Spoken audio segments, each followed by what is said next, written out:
Welcome to Learn English through English. My name is John and I teach English.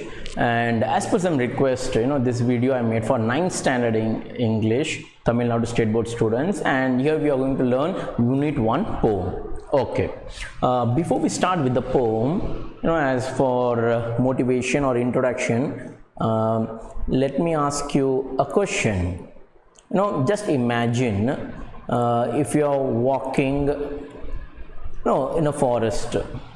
If you're walking in a thick forest, and this was an incident where a few poets, they went at a new place for an evening walk. They went through a forest and it was very new to them. They were never been in that forest, and they reached a place where the road diverged into two paths, and one path is covered with thick grass or bush or whatever, but the other way, the other path, it was trod upon. There were footsteps, they can see footprint, they can see. And okay, now if you were in the thick forest, one path is where people had walked upon, there are footprints, and in the other way, if you see, there are no footprints, and it is covered with grass and all, and less people were traveled upon. And if you were the person to be there, which road will you choose? Tell me. Now pause the video and think, which road will you choose? The road where people walked, or the road which was never been traveled or less traveled? Pause the video and take a book and note down your answer, and you should tell why you will choose that road. Which road will you choose and why?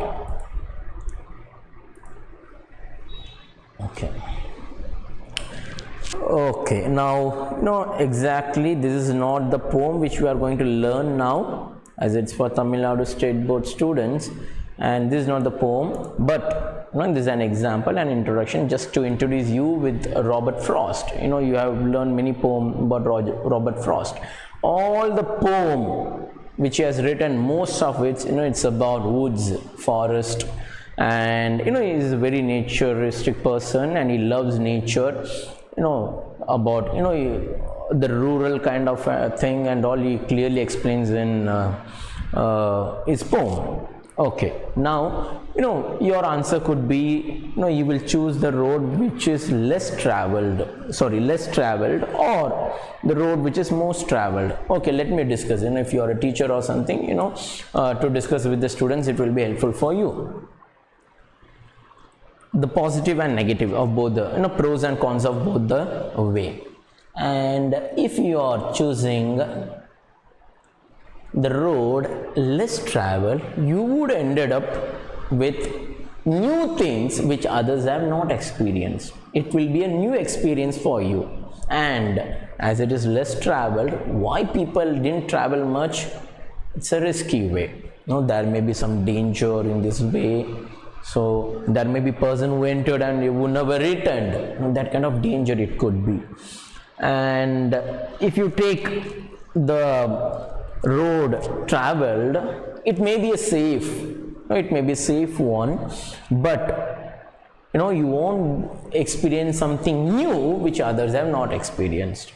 So these are the thing. Okay, now the same thing, with the woods theme, with the forest theme, we are going to learn a poem about the same poet who has written The Road Not Taken. It's a very good poem, you may learn it afterwards. And okay, so today we are going to learn a poem of Robert Frost. To talk about Robert Frost, he had won Pulitzer Prize too.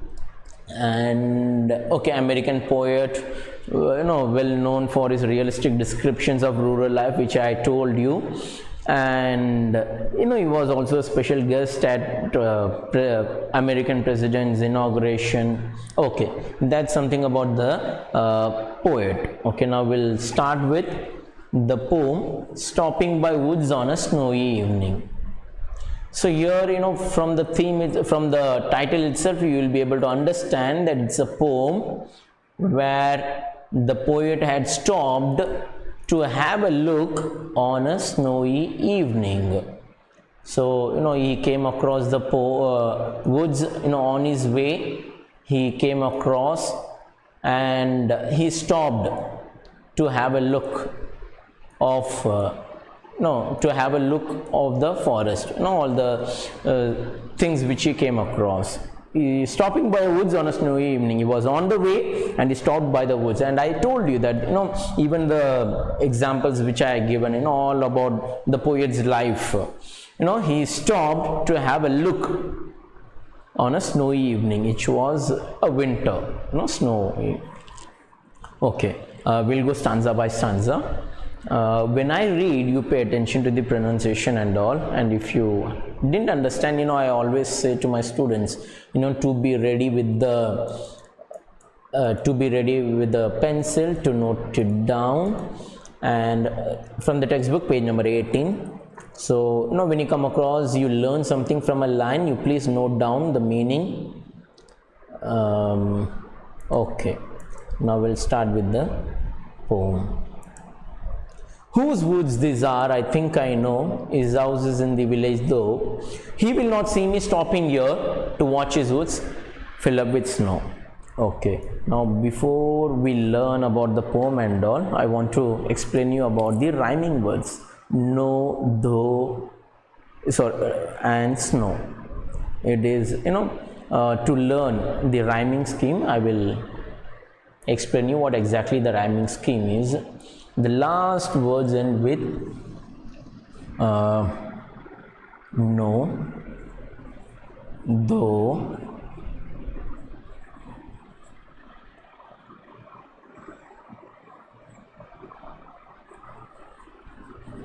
here, and then snow. Okay. Now always the first line which ends with that, you will mark it as A, and no, though. Here also it rhymes, so again A. Here no, though, here it doesn't rhyme, so you will take it as B. And snow, no, though, snow, here it rhymes. Okay, so A, B, A. This will be the rhyme scheme. Okay, that's about the rhyme scheme. And we'll also learn in detail when we come across the other rhyming words, what exactly the rhyme scheme is. Okay, now whose woods these are, I think I know. Now he's telling whose woods. On his way, it was almost evening, he was traveling with the horse, as you can see in the picture, and he came to a place and he started admiring the woods, the forest, and he started thinking, whose woods these are, I think I know. Here you need to learn that the author, the poet, knows, might be knowing the person to whom this forest belongs to. His house is in the village though, he will not see me stopping here. He says, I know that person is in the village nearby. And though his house is here nearby village, he will not see me stopping here. So he is sneaking, without knowing the owner. He entered the forest and he says, and he will not see me stopping here to watch these woods fill up with snow. He will not see me, as he is in the village. He will not see me that I have stopped here to view this, to enjoy this beauty of a forest covered with snow. I'm enjoying. I'm very sure he will not see me. So I think he is much familiar with the person. He will knows, what time he will be where and all. So on his way, suddenly, abruptly stopped from his horse and is enjoying. He was going on his way, he stopped here and he is now thinking. His mind was a poem. Whose woods these are, I think I know. His house is in the village though, he will not see me stopping here to watch his woods fill up with snow. And okay, that's the first stanza. And the next stanza he is saying, my little horse must think it queer to stop without a farmhouse near. Between the woods and frozen lake, the darkest evening of the year. So he says, the next, he's talking about the next person, the horse. He says, my little horse must think it queer. He says the horse must be thinking that it is weird or it is strange. Mostly the people who ride in the horse, they will stop across, on the way. If they are going on a ride, they will exactly stop at a place where there is a farmhouse or somewhere. The horse, while it is riding, it will be thinking, where will, it's very cold, where will be a farmhouse so I can rest. He will, get down and, he will also rest. He will reach a place and I too will rest, will have something and all. So now the horse is thinking, there is no point stopping here. This is not the destination. No, we are on the way to some place, and this is not the place. So why my master stopped here? So is he a bit crazy or something? The horse will be thinking, what happened to this man? No, he is stopping at no place. Now my little horse must thinking queer to stop without a farmhouse near. There is no farmhouse or nothing. So why is stopping?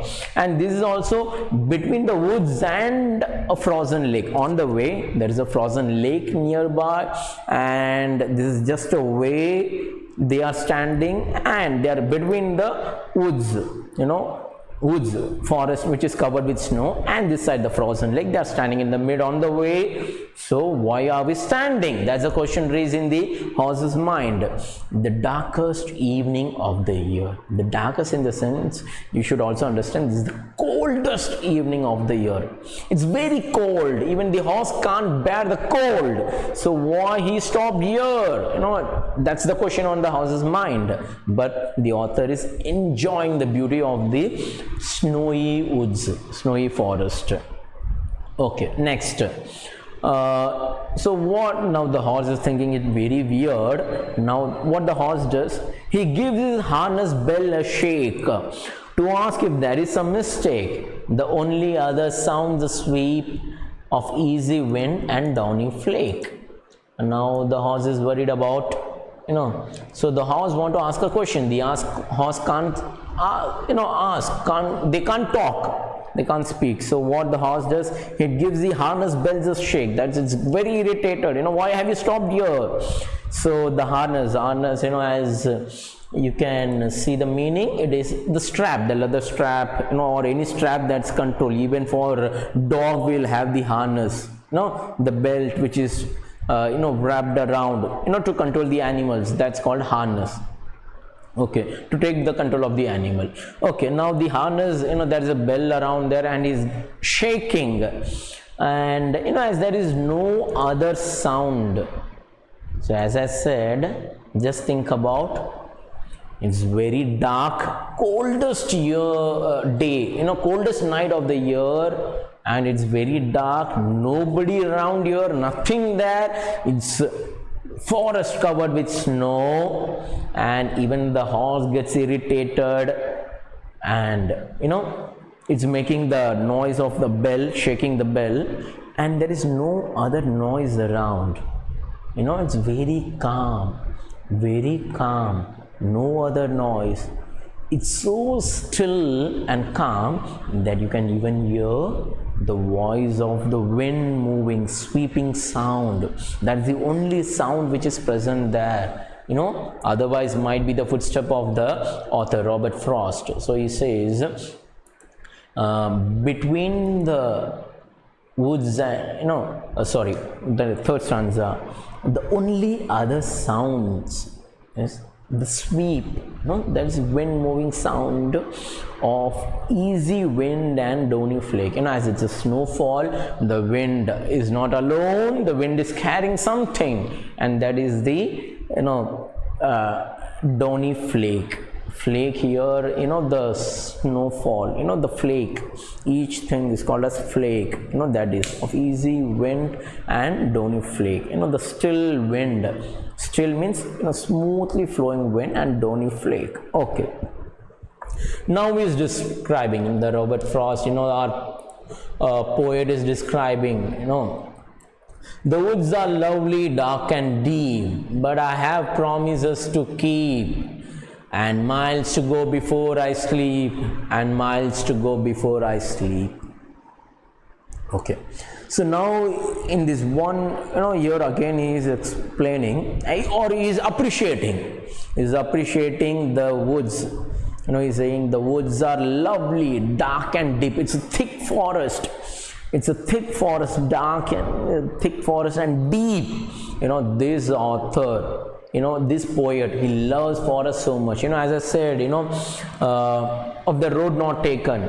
He loves to walk, where other people have not walked to, and admire the nature's beauty. It's a very good thing, So he says, he is very much attracted with the woods, with the forest. He want to enjoy it. The woods are lovely, dark and deep. He is appreciating, and he says, but, there is a but. But I have promises to keep. So if you think literally, what may be the promises he have to keep? He is on his way. He might have promised someone that I will be reaching there at some time. Maybe you want to go to his house, or he's on the way to meet some of his friends or whatever. But he has some promises to keep, and he is very particular to fulfill that. He says, and miles to go before I sleep, and miles to go before I sleep. Learners, this is a didactic poet, particularly in the last stanza. So he says, the woods are lovely, dark and deep, but I have promises to keep. This may be a very good idea to enjoy the forest, to view the nature, to spend some time and all. He loves to do that. He loves to do that, but he says, but I have promises to keep. I can't stop here and enjoy this for a long time. I have promises to keep. Friends, in our life also, on the way, there may be something which will be very which will attract us towards that. But you need to keep in mind that we have promises to keep. We are on the way to reach our goal, and we should never divert from that. Okay, for a bit, he stopped here and he viewed that, he admired the beauty, but now time to move on. So I can't, it looks very pretty, very attractive, and so I can't just turn my way and move towards that. No. I have promises to keep. What is that? And miles to go before I sleep. I have not even reached half of my way, in the middle of my way. I have to go miles to go. There is a long journey I need to carry on. I need to be on. I need to move on a long journey, and this is just a stopping, and admire it. And miles to go before I sleep. Before I sleep, I need to, I'm very tired, I am on my way. Before I sleep, I need to go a long way. So I should not spend most of my time wasting these unwanted things in my life. I don't want, to be carried away by these unwanted things or very attractive things that I am not able to reach my destination before I sleep. So the first, the second last line says that before I sleep tonight, I need to go miles, and I need to, there are miles to go and miles to go before I sleep. And again he is repeating that line, and miles to go before I sleep. And dear friends, he is teaching you that the last line talks about his life. Always, death is symbolizes sleep. Sleep symbolizes death. So he says, before you die, you need to go miles to go. There are miles to go before I sleep. So before our life come to an end, we need to go miles. So there are lots of things we need to achieve in this life, fulfill our task and duty. Usually I believe there is some purpose of God in each of your life. That's why you are in this earth. There are many people who are not given these beautiful days, but you are lucky, and your heart should be gratitude about. You should be thankful to God that He had given you this day, and He has some purpose to that, and you need to fulfill that purpose in your life. There are many things around, and we need to fulfill. There are something, being very helpful to our parents, being obedient, and being a good student, and be a good member to the society, and be a good citizen, responsible citizens to our country. There are many such duties in our life to fulfill that before we sleep, before we die. So that's what, the woods are lovely, dark and deep, but I have promises to keep, and miles to go before I sleep, and miles to go before I sleep. Okay, now that's about the poem, and let me read once again the whole poem. It will be helpful for you, as this is a memory. You need to memorize this. It's a memory poem. You need to learn. I want you to understand and then learn. It will be very easy for you, each stanza. Okay. Stopping by Woods on a Snowy Evening by Robert Frost. Whose woods these are, I think I know. His house is in the village though. He will not see me stopping here to watch his woods fill up with snow. My little horse must think it queer to stop without a farmer's near, between the woods and frozen lake, the darkest evening of the year. He gives his harness bells a shake to ask if there is some mistake. The only other sounds the sweep of easy wind and downy flake.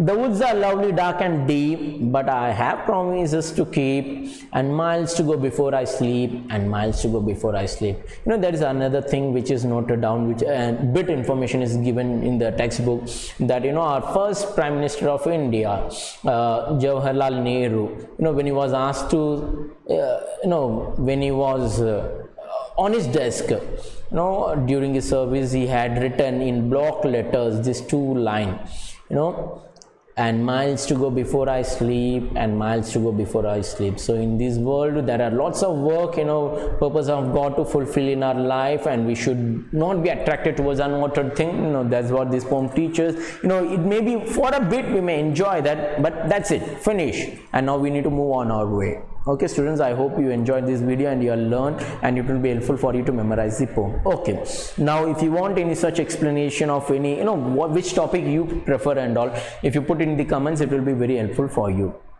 Okay, and finally, okay, the thing which I want to say is, okay students, I hope you liked this. Thanks for watching. Have a good day ahead.